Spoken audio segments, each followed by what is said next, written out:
There we go. I didn't move myself back enough, but there we go. We're all set.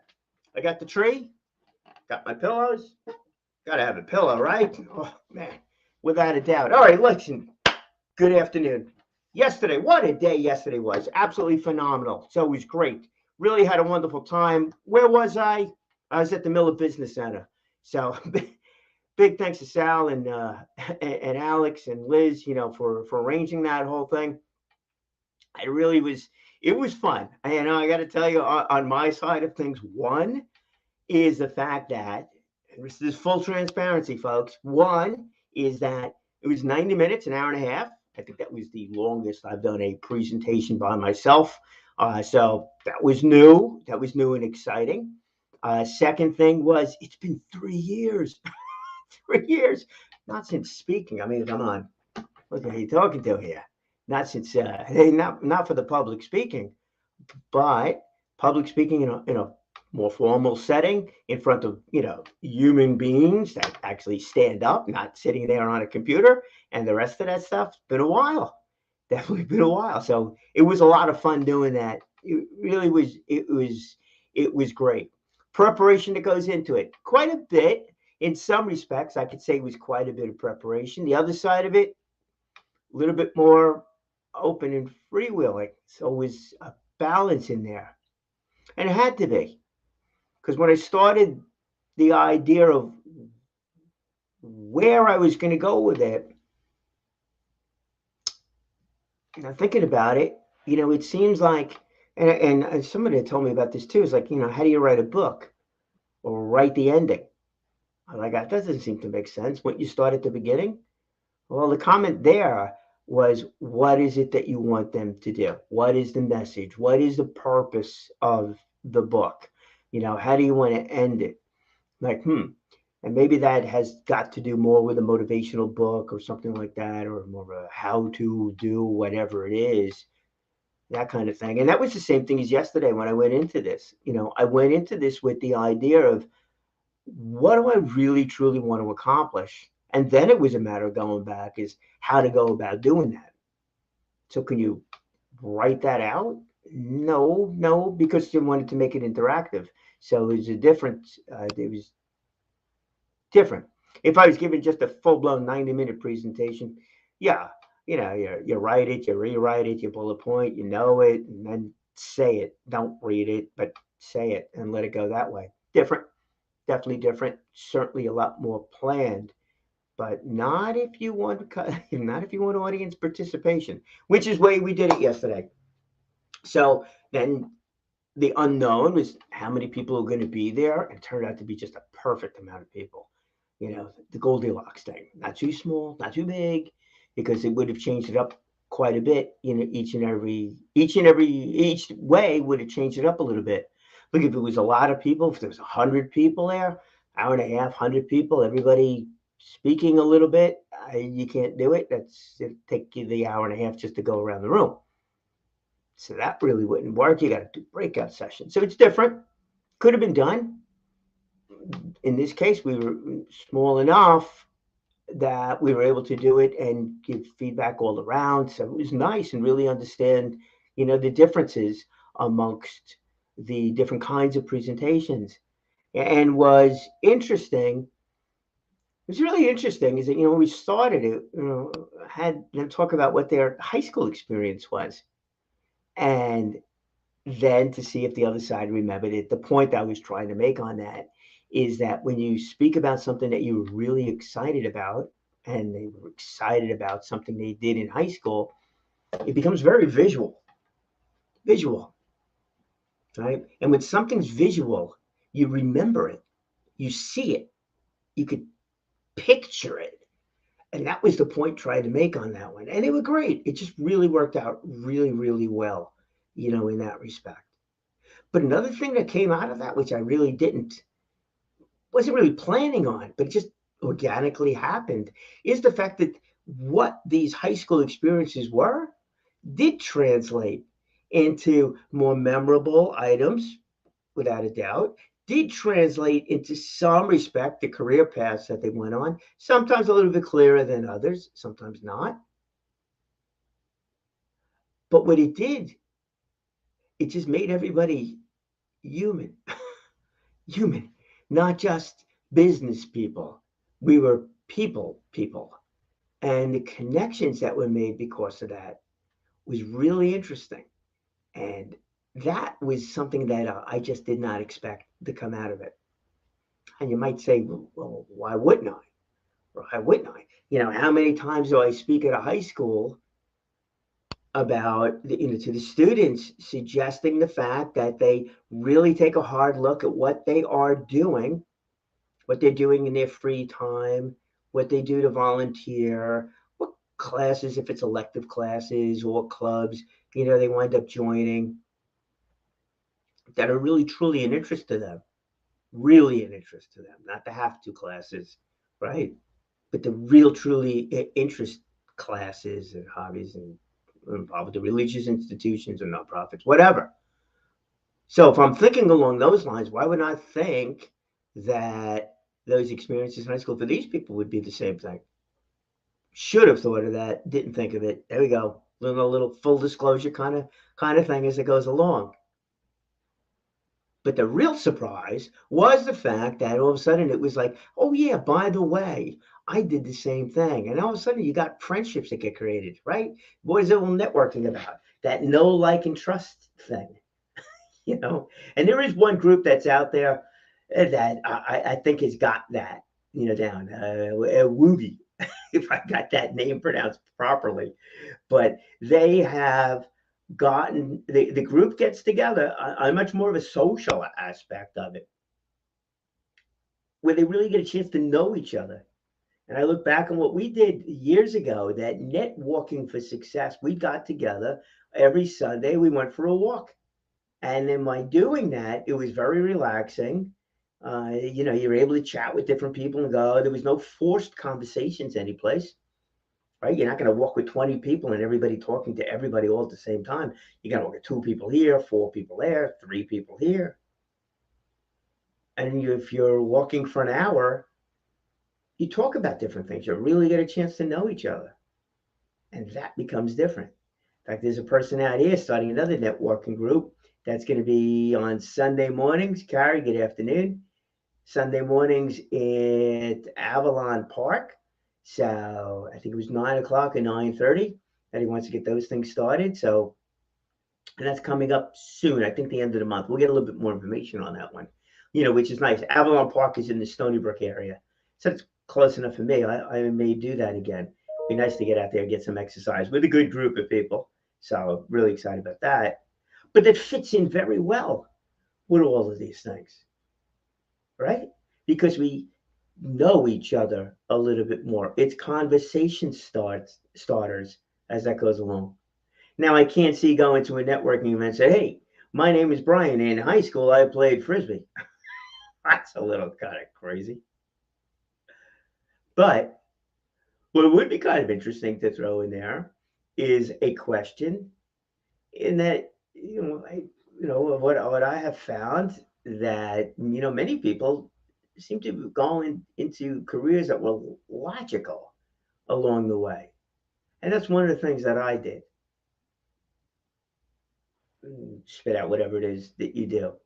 And like, that is going to generate a question. Now, all of a sudden, you will be talking about high school because they're going to ask me, what'd you do in high school? It's got to be a curiosity question. It's like, hey, I threw the frisbee. And now I speak. That makes no sense at all. But do you know what I'm saying? Because one of the things I did do in high school was I was always part of a team, always did that kind of thing, different groups, whatever. Always like to interact with groups of people, supportive of. So, you know what? I tend to think that might be something, there. Frisbee, not a part of my life at this point in time. What can I tell you? Walking is, not the frisbee. Maybe I did some walking there too. I don't remember. Bicycle riding, did that a lot. Got to get a bicycle. But it's a conversation. It's a conversation. So what goes into a good elevator pitch? What is a good elevator pitch? What is branding? What is all of that stuff? How do people see you? They should see you as a person. especially if you're meeting them for the first time. They should absolutely see you as a person. You know, there was a couple of different examples, and I don't want to talk about them without getting the approval, to go and talk about them, and their stories. But there was quite a few of those kind of situations, where their career path has been very complimentary of some of the things that they've done in the past, and they've continued to grow throughout the whole thing. So it's really great stuff. Hey, so really had a great time over there. Wonderful. There's some photos that are floating around. So that was good. Didn't videotape it. It was a Arthur Tremaine, Brand Telling is like, okay, he's got the professional face on with that one. He's like, did you tape it? And I was like, you know what? Didn't think about that. I was so going into this thing kind of wondering, worried about, nervous about. And I'll explain that one out about how to go and do that and what to hand out, when to hand out things too, when to hand out things, how to present the whole thing. Is like, didn't think about recording it. Didn't think about recording it. Yes, I did say the word nervous. That's true. Nervous. Is that bad? I don't think so. I don't think it's bad at all. Hey, look, if you're going into doing something and you're going to go into this thing and not have any nerves, not have any kind of trepidation in some respects, then maybe you're just a little too confident. And maybe you're very confident in you, and maybe you're just focused on you and not focused on the audience. Now, perhaps I was a little too focused on the audience going into this thing. I was worried about handouts and stuff like that, not thinking about the photo or the video, the rest of that stuff. Okay, not making sure I got the contact information out to everybody. I went with the premises like, look, if I did a good job and they really want to get in touch with me, easy enough to do. Easy enough to do. I mean, they all got the flyer. They know, they know my name and everything like that. In fact, there was one guy there. We had the same name. Imagine that way. There was two Brian Cohens in the room. that was kind of interesting. He came up to you. You know my name? I said, yeah, Brian. And he goes, yeah, it's the same last name too. I was like, man, small world. That was an interesting one. Definitely an interesting one. But there's a balance. There's a balance. So if you are that person that's like Mr. Confidence or Miss Confidence, and you are not concerned about anything, then I really think that you got to really refocus a little bit. We should always be concerned about the audience. Is the audience going to receive my message?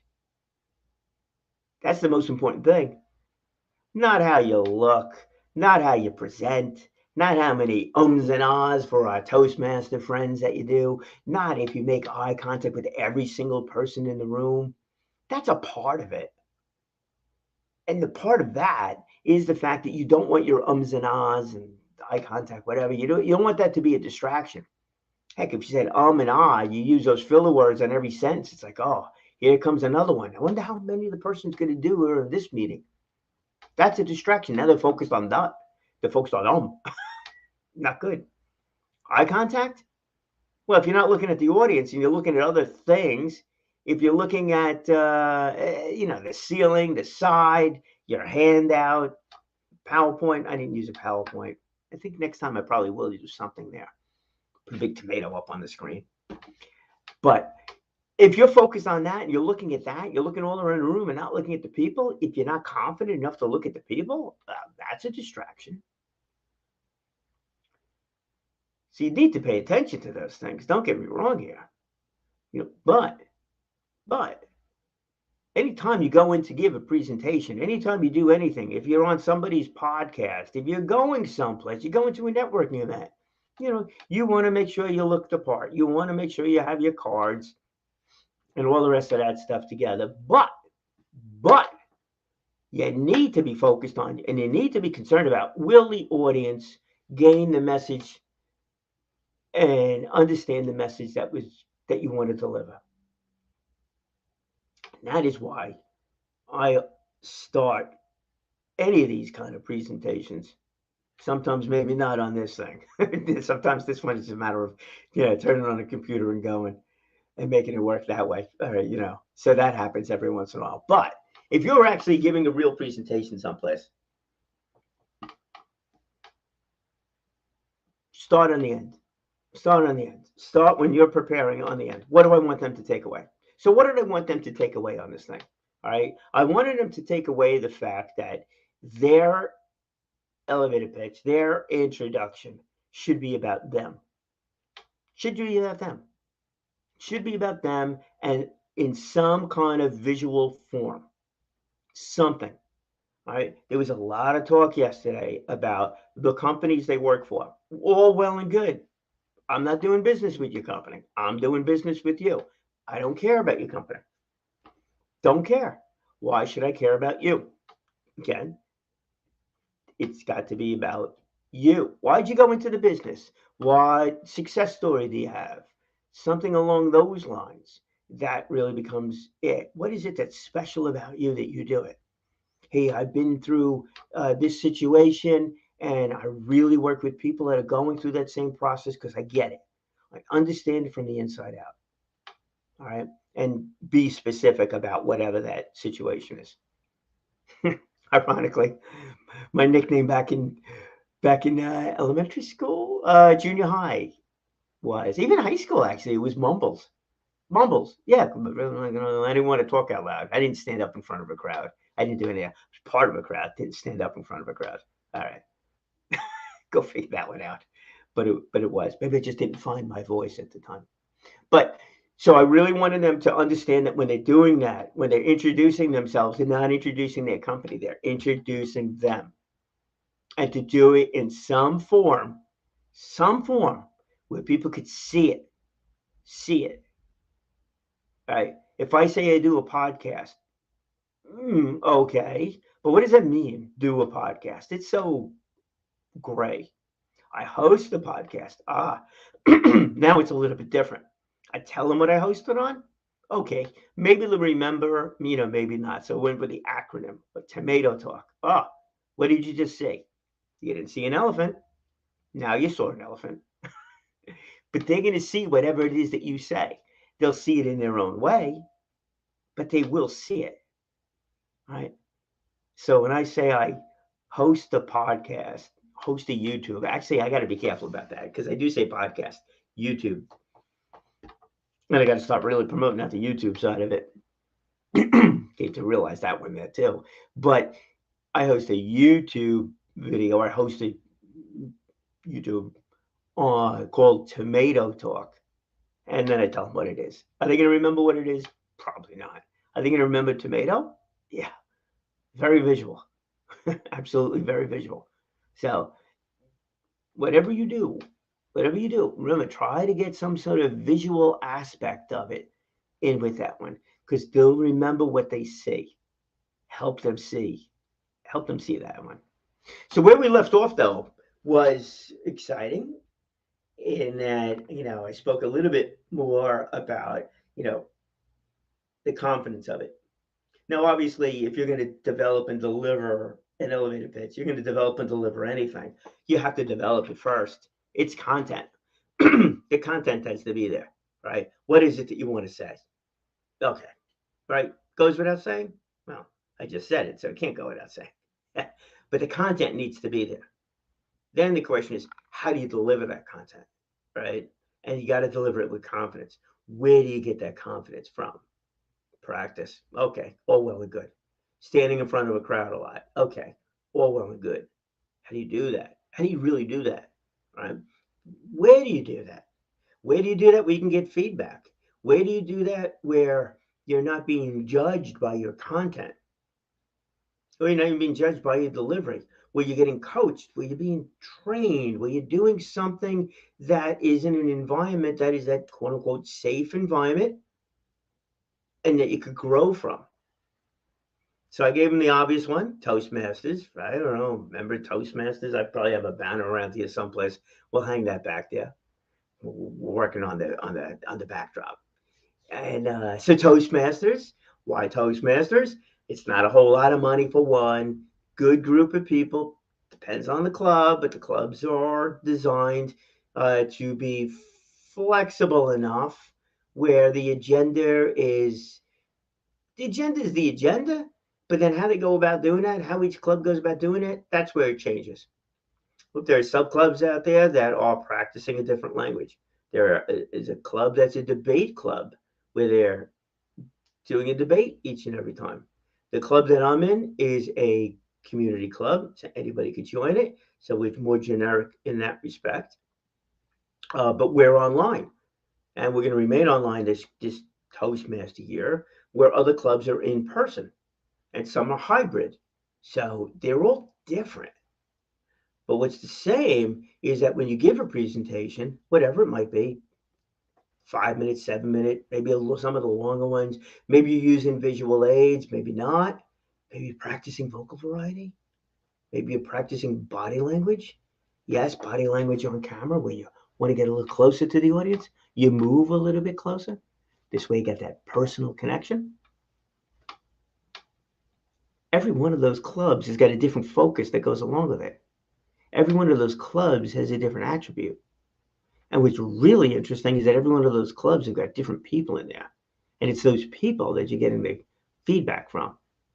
But the design of Toastmasters is to get feedback, is to practice, is to do different things, to try it out. You're not funny? All well and good. You do the pathways about being funny. How to deliver a humorous speech. Why should you do that? Because you're not funny. If you are, well, then why do you need that? But it gives you a chance to explore something a little bit different. So I mentioned Toastmasters in there as one of them. The other one to do, take an improv comedy class. That's right. Improv comedy class. You don't have to get on stage, just take the class. All right. And what you're going to learn is how to think and speak at the same time. Really going to do it. And you're going to have a blast doing it. And every time you screw up, every time somebody screws up and goes like way off course with whatever it is, that's the funny part of it. The learning part of it is that when somebody goes way off course and you're the next one to pick up the line, you're the next one to further that scenario, and you're able to pick up on it immediately and make it flow and not hesitate. Now what you're doing is thinking and speaking at the same time. You get good at improv, and I don't mean great at improv, and I don't even mean funny. I'm just talking about if you can get good at it, if you can understand the benefits of it, here's what's going to happen. One is you're going to love it when something goes wrong when you're giving a speech, because that's material. That's the greatest thing in the world. Two, you're going to find opportunities to talk about something that's a little bit different and include it in your presentation. That's another big benefit. Look, if you're giving a speech and you know it inside and out and you're good and you got it together where you're delivering it to that audience and the audience is connecting and stuff like that. But if you're able to include some small detail in the room, whether it's making fun of the ceiling tiles, which some of our friends have done quite a few times on the comedy stage, or the room, or the location, maybe some of the people in there, and not make fun of. They are finding the humor in. You get two people wearing exactly the same tie. That's humor, especially if you're talking about how to separate yourself from everybody else. It's humor. It's fun. You can poke fun at yourself. You can do a whole bunch of different things, but you'll find that opportunity. Why? Because you could think and speak at the same time. You'll practice that. You'll know it. Here's the other thing that's going to happen too, because you're now able to think and speak. You're able to find solutions to things quicker than other people will. Let's put you in a business setting. Forget about presenting. I'm just talking about you're in a business meeting, you're at a networking meeting, you're at something. Somebody puts a question out there. Hey, what do you think of? And somebody makes a suggestion, and you're like, then you come up with, well, maybe you could switch it around this way because it gets the thought process going. Maybe you're the first one now to raise your hand. Why? Because you're a confident speaker, for one. Two is that you're thinking while they're speaking. Boom, and you're able to come back with a quick response. How'd you learn that? Because you did the improv comedy. It's exactly the same thing. You're taking a scenario, and you're responding to it immediately. In that case, it's a funny scenario. It's an odd scenario. In the business meeting, it's not. It's not. And if it's something that you know about too, and you're able to really come up with something quicker, you know who you are? You're the smartest person in the room, without a doubt. Maybe you're not the smartest person in the room, but you're the first one to offer a suggestion. Now you're the smartest person in the room, at least at that moment, unless they come back with something again there too. But you're responding to it, right? Hey, look, if you're in a classroom setting and you're the first one to give the right answer, you are now definitely the smartest person in the room, for that one. You gave the right answer. You have the confidence to raise your hand. You're in the boardroom, you're in a meeting, you're the first one to raise your hand. You're the first one to give a suggestion because you can think and speak. Another great place to go. And this definitely takes a little bit more so, but actually getting on a comedy stage. And there are classes you can take over there to develop a routine. It's different. It's different. So if you are looking to become a professional speaker, motivational speaker, or you're going to be giving presentations all the time, then that really could be something that's of use to you, because now you're really understanding how to prepare a speech, preparing a humorous speech or a funny speech, but you're learning how to prepare a speech. You're not learning how to prepare a speech when you do improv. You are learning how to deliver a speech when you're developing a comedy routine. Generally, they're 8 to 10 minutes, generally speaking, 8 to 10 minutes, which is a good amount of time. If you're trying to get a laugh every 20 to 30 seconds, an 8 to 10 minute comedy routine is a challenge, quite a challenge. I've gotten on a comedy stage a couple of times. I'm telling you, it's quite a challenge. I've survived it, and it's given me the confidence to do other things. But it's good. Learning how to come up with a routine will help you out in your normal speeches. And here's the best part of the whole thing, is that if you do these things, and then somebody says, hey, we need someone to talk about, or we have a last minute opening at some business presentation, who could speak for 15 to 20 minutes about whatever it is that you'd like to talk about, or something that's got to do with whatever the topic is? You're raising your hand. You might say, well, you might just say yes, and they go, okay, what did I do? But you'll have the confidence to do it. And then you'll figure out a way, because you know improv, you'll figure out a way to tie it in with something that you actually know and can talk about. That's the beautiful part about this whole thing. So gain the confidence as a speaker in different scenarios. But first things first, get your content together. All right. Come up with that elevator pitch, come up with your 30-second description of who you are. That's visual. Once you have to do that, then gain the confidence as a speaker to go out there. And you can work on that whole thing. Now, where are we going to go with this? Where are we going to go? What do I think would be good follow-ups at the Miller Business Center with regards to this thing? Because now that you are clear on that 30-second thing, that 30-second elevator pitch, where do you go then? Now, so obviously the different communication styles that come up with it, improv or writing a speech or delivering a speech, that could be, I think, a follow-up, definitely on the improv side of things. That'd be really good. The other side of it too is writing, because in your social media efforts on your website, you have those about sections. That becomes an important factor. You want to write in there about you, about why you do what you do. Writing skills is totally different than speaking skills. I've proved that out quite a few times. There's definitely a difference between writing to be heard or writing to be read, without a doubt. There definitely is. And then you have also the different lengths of things. What you could write on LinkedIn or Facebook in your about section, a heck of a lot different than what you're going to write on your website. Also, if you're looking to go out there and do podcasts, be guests on podcasts, now all of a sudden your bio needs to be written differently. It still comes back to you are pitching yourself to be a guest. That's important. And then writing your bio is actually something a little bit different too. But a lot of it comes from, where do you begin? So go with the easy stuff. Figure out the content on your elevator pitch. Make sure that it's understandable and that it is visual so people can remember it. That's the important part. They ask a question on it, you're good to go. Now you've gone from pitching to conversation. Then it's all up to you. That is why you need to speak well, speak often, and live inspired. You'll build up a whole bunch of followers because of that, and you will inspire other people along the way, whether you know it or not. Have a great day. We'll be back again tomorrow with another episode of Tomato Talk. That's right, top of mind, advancing through obstacles, including mouse.